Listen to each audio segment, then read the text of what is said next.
بسم اللہ الرحمن الرحیم۔ السلام علیکم محترم ناظرین۔ حضرت عثمان غنی کی سخاوت کا واقعہ۔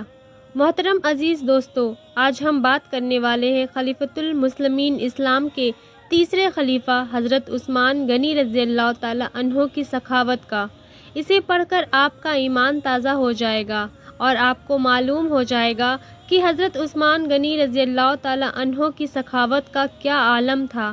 یہ واقعہ ہے حضرت عثمان غنی رضی اللہ تعالی عنہ اور حضرت ابو بکر صدیق رضی اللہ تعالی عنہ اور ایک تاجر شخص کا۔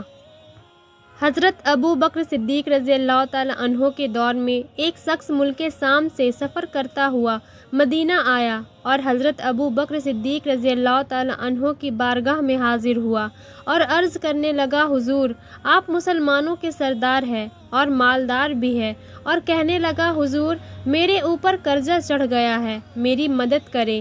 اس کے بعد حضرت ابو بکر صدیق رضی اللہ تعالی عنہ اس شخص کو اپنے گھر لے کر گئے۔ وہ شخص کہتا ہے کہ باہر سے دروازہ بہت خوبصورت تھا، لیکن گھر کے اندر ایک چارپائی بھی نہیں تھا۔ کھجور کے درخت کی ایک چٹائی بچھی ہوئی تھی اور وہ بھی پھٹی ہوئی۔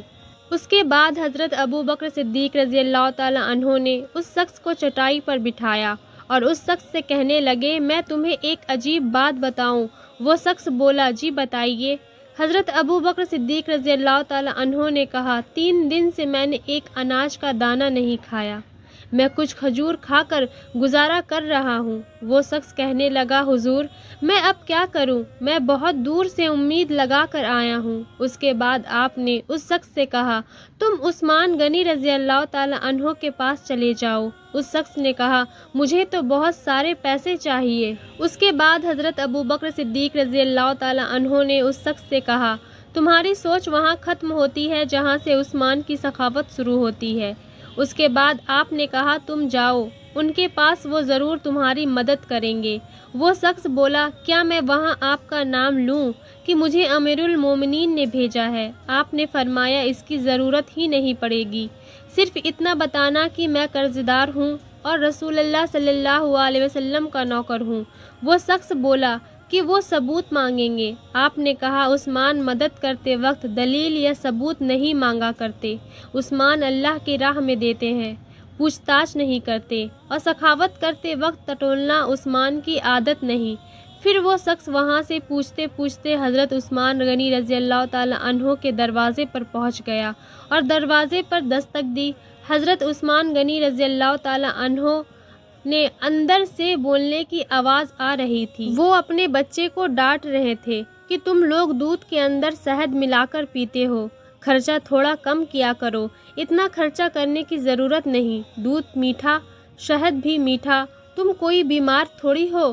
یہ سب باتیں وہ شخص دروازے پر کھڑے سن رہا تھا اور سوچنے لگا کہ ابو بکر صدیق رضی اللہ تعالی عنہ تو بڑے باتیں بتا رہے تھے، لیکن یہ تو اپنے بچوں کو دودھ میں شہد ملانے پر ڈانٹ رہے ہیں، یہ کیسے میری مدد کریں گے؟ اور مجھے تو کئی ہزار دینار چاہیے، کیا یہ دیں گے؟ وہ شخص کہتا ہے، ابھی میں یہ سب سوچ ہی رہا تھا کہ اندر سے دروازہ کھلنے کی آواز آئی۔ وہ باہر آئے اور میں نے سلام کیا، انہوں نے سلام کا جواب دیا اور وہ سمجھ گئے کہ میں مومن ہوں۔ وہ مجھ سے کہنے لگے، معاف کرنا، بچوں کو سمجھا رہا تھا اس لیے آنے میں دیر ہو گئی۔ اس کے بعد حضرت عثمان غنی رضی اللہ تعالی عنہ نے اس شخص کو گھر کے اندر بٹھایا اور اس کے بعد اس شخص کے سامنے جو سب سے پہلی چیز پیش کی گئی وہ دودھ میں شہد ڈال کر دیا گیا اور پھر کھجور کا حلوہ پیش کیا گیا۔ وہ شخص کہتا ہے کہ میں سوچنے لگا کہ یہ کیا ماجرا ہے، ابھی تو گھر والوں کو ڈانٹ رہے تھے کہ ایک چیز استعمال کیا کرو اور میرے سامنے تو 3 چیزیں پیش کر دیے، لیکن ابھی بھی اس شخص کے دل میں شک تھا کہ میری ضرورت تو بہت زیادہ ہے، پتہ نہیں یہ میری مدد کریں گے یا نہیں۔ وہ شخص کہتا ہے کہ مہمان نوازی کے بعد حضرت عثمان غنی رضی اللہ تعالی عنہ نے پوچھا کہ بتاؤ کیسے آنا ہوا؟ وہ شخص بولا کہ میں مسلمان ہوں اور ملک شام کا رہنے والا ہوں اور کچھ کاروباری مشکلات کی وجہ سے قرض دار ہو گیا ہوں، مجھے کچھ پیسوں کی ضرورت ہے۔ وہ شخص کہتا ہے کہ میں نے کچھ پیسے کہا تو انہوں نے ایک آواز دی تو ایک غلام ایک اونٹ پر سامان لدا ہوا لے کر حاضر ہوا۔